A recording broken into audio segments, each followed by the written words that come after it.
YouTube ప్రేక్షక మహాశయులందరికీ మీ వాచస్పతి హృదయపూర్వక నమస్కారములు. అందరూ బాగున్నారండి. ఈరోజు మనం ఈ వీడియోలో భలే రంగడు చిత్రం నుంచి ఏమిటో ఇది ఏమిటో పలుకలేని మౌనగీతి అనే పాటకి యాజ్ ఇట్ ఈస్గా స్వరాలు పాడుకుంటున్నాం. పాట ఆల్రెడీ ఇంతకుముందు వీడియోలో పాడుకున్నాం. ఎందరో మహానుభావులు మన వీడియోలు చూస్తూ ఉంటారు. వారి అందరి పాదాలకి నా హృదయపూర్వక నమస్కారములు తెలియజేసుకుంటున్నాను. పెద్దలందరికీ, చిన్నలకు శుభాశీస్సులు. మనకి రెండో ఛానల్ ఉంది, కీబోర్డ్ ప్లేయింగ్ ఛానల్. ఆ ఛానల్ పేరు వాచస్పతి రాగాస్ మ్యూజిక్ ఛానల్. ఆ ఛానల్లో ఓన్లీ కీబోర్డ్ ప్లేయింగ్ వీడియోస్ ఉంటాయి అనమాట. ఇక్కడ పాడిన ప్రతి పాట కూడా నేను ఒక 1 వీక్, ఒక 10 డేస్లో ఆ ఛానల్లో ప్లే చేస్తున్నాను. మరి డిస్క్రిప్షన్ బాక్స్లో లింక్ ఇచ్చాను. ఆ లింక్ను ఓపెన్ చేసుకుని సబ్స్క్రైబ్ చేసుకుంటే మీకు నోటిఫికేషన్స్ వస్తాయి. ఆ వీడియోలు కూడా మీరు చూడవచ్చు ఆసక్తి గలవారు. బుక్స్ విషయానికి వస్తే మూవీ సాంగ్ సిరీస్లో 4 బుక్స్ వచ్చినాయి అనమాట. Book 1, book 2, book 3, book 4. ఈ 4 బుక్స్ అవైలబుల్గా ఉన్నాయన్నమాట. మీకు ఎవరికైనా కావాల్సి వస్తే 8985417356 అనే నెంబర్కి ఫోన్ చేస్తే నేను అన్ని విషయాలు చెప్పి మీకు బుక్స్ పంపిస్తాను. అలాగే డివోషనల్ సాంగ్ సిరీస్లో కూడా మనకి బుక్ 1, బుక్ 3 ఆల్రెడీ ఉన్నాయన్నమాట. Book 1, book 2 already book 3 రాబోతుందన్నమాట. మరి ఈ నెంబర్కి ఫోన్ చేయండి, నేను అన్ని విషయాలు చెప్పి మీకు బుక్స్ పంపిస్తాను. Thank you very much. 1969వ సంవత్సరంలో వచ్చినటువంటి భలే రంగడు అనే చిత్రం నుంచి ఏమిటో ఇది ఏమిటో పలుకలేని మౌనగీతి, చాలా అద్భుతమైనటువంటి పాట. రచన సి నారాయణ రెడ్డి గారు, సంగీతం కేవి మహాదేవన్ గారు, గాయకులు పి సుశీలమ్మ గారు మరియు ఘంటసాల మాస్టర్ గారు. రాగం ప్రధానంగా నా దృష్టిలో ఇది హరికాంభోజి రాగం. నేను ప్రధానంగా అన్నాను అంటే అన్యస్వరములు అంటే ఫారెన్ నోట్స్ అంటారు కదా, 1, 2, 3, 4 వరకు కలుపుతారు. నేను తర్వాత వివరణిస్తాను. ఇది సంపూర్ణ రాగము, ఇది మేళకర్త రాగము అంటే జనక రాగం అనమాట. ఇది 28వ మేళకర్త రాగము.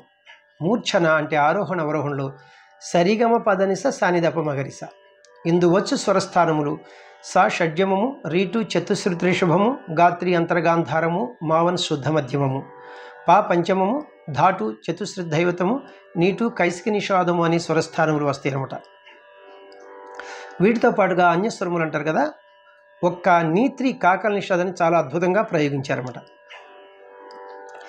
తాళం చతురస్ర జాతి త్రిపుడు తాళము అంటే ఆది తాళము. గతి నడక, ఇది చాలా ముఖ్యం. చతురస్ర గతి, చతురస్ర నడక. ఒక్కొక్క క్రియకు 4 స్వరాక్షరముల చొప్పున లేదా 4 పాఠాక్షరముల చొప్పున నడుస్తాయి అన్నమాట. తాళం ప్రకారంగా చూస్తే తాళం వేసేటప్పుడు మనం జతులతో తాళం వేస్తాం. ఇక్కడ చూడండి, కిట్ట తక్క కిట్ట తక్క కిట్ట తక్క కిట్ట తక్క కిట్ట తక్క కిట్ట తక్క కిట్ట తక్క కిట్ట తక్క అని వేసుకోవచ్చు. కానీ హుషారుగా ఉంటాకి ఒక్కొక్క క్రియకు 2 స్వరాక్షరం చొప్పున కూడా పాడుకోవచ్చు అనమాట. చూడండి, కిట్ట తక్క కిట్ట తక్క కిట్ట తక్క కిట్ట తక్క, ఇది కూడా చతురస్రమే. శృతి, ఒరిజినల్ శృతి 4వ శృతిలో ఉంది. అంటే మిడిల్ పిచ్ ఎఫ్ నుంచి హై పిచ్ ఎఫ్ వరకు. అయితే నేను పాడేది 5వ శృతి అనమాట. వెస్టర్న్ మ్యూజిక్ వారి సంప్రదాయంలో స్కేల్స్లో చెప్పాలంటే ఈ 5వ శృతిని, ఈ క్యాషియోని ఇక్కడ చూడండి, ఇది లో పిచ్ వదిలేసి ఇది మిడిల్ పిచ్. ఈ 2 బ్లాక్ కీస్, ఈ బిగినింగ్కి వైట్కి మనం సా అంటాం 1వ శృతి. వెస్టర్న్ మ్యూజిక్ వారి దీన్ని సి అంటారు. C, C sharp, D, D sharp, E, F, F sharp, G, G అంటే 5వ శృతి. ఇప్పుడు మన స్కేల్ మిడిల్ పిచ్ జీ నుంచి హై పిచ్ జీ వరకు పాటకి యాజ్ ఇట్ ఈస్గా స్వరాలు పాడుకోబోయే ముందు మనం హరికాంభోజి రాగం యొక్క మూర్ఛను ఒకసారి ప్లే చేసుకుంటూ పాడుకుందాం. లో పిచ్లో ఎన్ని స్వరాలు వాడారు, హై పిచ్లో ఎన్ని స్వరాలు వాడారు నేను చెప్తే మీకు ఈజీగా ఉంటుంది. సరి గమ పద ని సా సా ని ధ ప మ గ రి సా, సరి గమ పద ని సా సా ని ధ ప మ గ రి సా. లో పిచ్లో స ని ధ ప పంచం వరకు వెళ్ళారు. తారస్థాయి షడ్జం వరకే సంచారాలు ఉన్నాయన్నమాట. షడ్జం దాటి లేవు.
పల్లవికి పాటలాగా స్వరాలు పాడుకుంటున్నాం. తాళం బీటుతోనే పాట ప్రారంభమవుతుంది, అంటే సమంతోనే ఘాతతోని.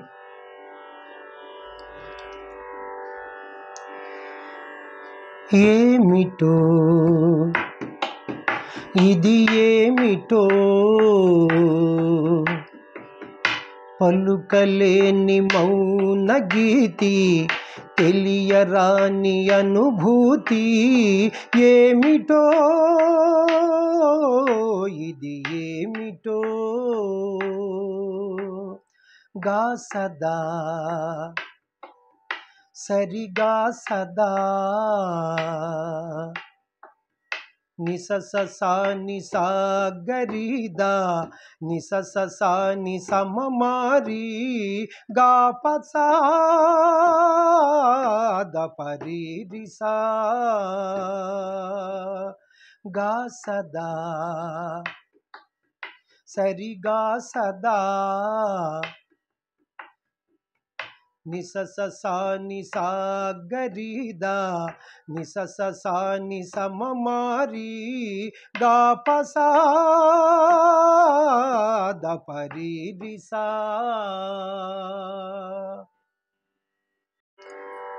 ఫస్ట్ చరణంనకు పాటలాగా స్వరాలు పాడుకుంటున్నాం. తాళం బీటుతోనే పాట ప్రారంభమవుతుంది, అంటే సమంతోనే ఘాతతోని.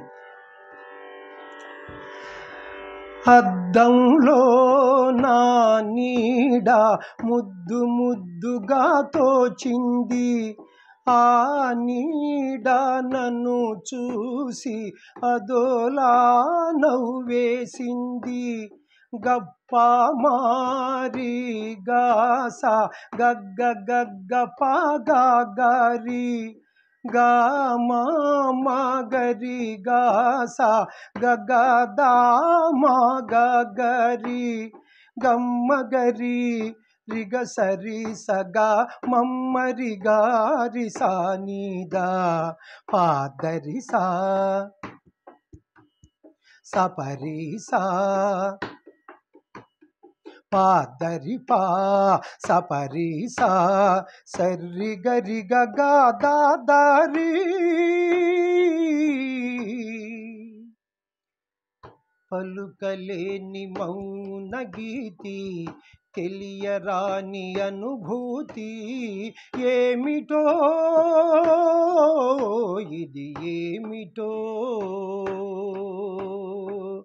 నిస సా ని సా గరిదా నిస సా ని సమమారి గా పసా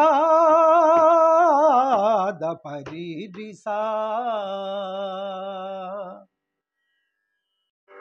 రెండవ చరణంనకు పాటలాగా స్వరాలు పాడుకుంటున్నాం. తాళం బీటుతోనే పాట ప్రారంభమవుతుంది, అంటే సమంతోనే ఘాతతోని. చీకటిలో నిదుర రానిచో చిరు దివ్వెను వెలిగించనా, ఆ చిరు వెలుగే పనికి రానిచో నా కన్నులే వెలిగించనా. పాపగా గమ పమారిస దస సరి మరి రి మామ పపగా గమ పమారిస సా సారి మరి రి గగ గగ గ స మామ మరి మద పద మా పా మా గ సా పద్దరి స పా పర్రి సా పా పద్దరి స పర్రి స గారి గ పాదరి.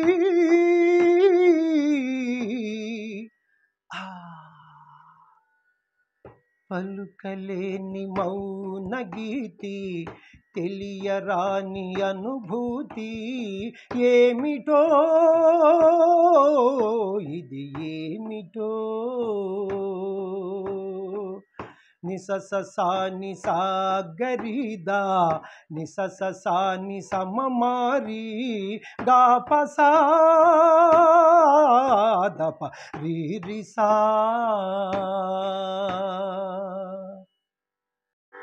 లాస్ట్ చరణం మూడవ చరణం నాకు పాటలాగా స్వరాలు పాడుకుంటున్నాం. తాళం ఒక అక్షరము జాగా ధృతకాలంలో విడిచి పాట ప్రారంభమవుతుంది, ధృతకాలం అంటే స్పీడ్గా, జాగ అంటే వదిలే అనమాట. త అని ఒక అక్షరం విడిచి మనం పాట ప్రారంభించాలి. గుండెలోన వలపు మళ్ళీ కొత్త రేకులు విరిసింది, కిటికీలోన జాబిల్లి కటిక నిప్పులు చెరిగింది. గప్ప మామ గగరిగాస గగ్గగా దప మగగా గప మామరి గాస గగ గన్నిద మగగారి గగ మగరిరి సరిరి గా పా మమ గా సా సన్నిదా పాదరి సస ప పద్దరి సస్స పప్ప పప్ప పరి పాగా గా సదా సరిగా సదా నిస సా ని సా గరిదా నిస సా ని సమమారి గా పసా దప రి సా. థ్యాంక్ యూ అండి. పాటకి స్వరాలు పాడుకుంటున్నాం, మనం ప్రయత్నం చేస్తున్నాం. ఖచ్చితంగా 100% అనుకుంటే ఎంతో కొంత మనం సాధించగలం. నా వీడియోలు మీకు ఏ విధంగానైనా తెలియని వారికి ఉపయోగపడితే చాలా సంతోషం. మరి నా వీడియోలు మీకు నచ్చినట్లయితే లైక్ చేయండి, ఇతరులకు షేర్ చేయండి. ఇప్పటి వరకు సబ్స్క్రైబ్ చేయనటువంటి వారు సబ్స్క్రైబ్ చేసి నా వీడియోలను వీక్షిస్తారని మనసారా కోరుకుంటున్నాను. నెక్స్ట్ వీడియోలో ఇంకొక మంచి పాటతో మీ ముందుకు వస్తాను. నమస్తే, మీ వాచస్పతి.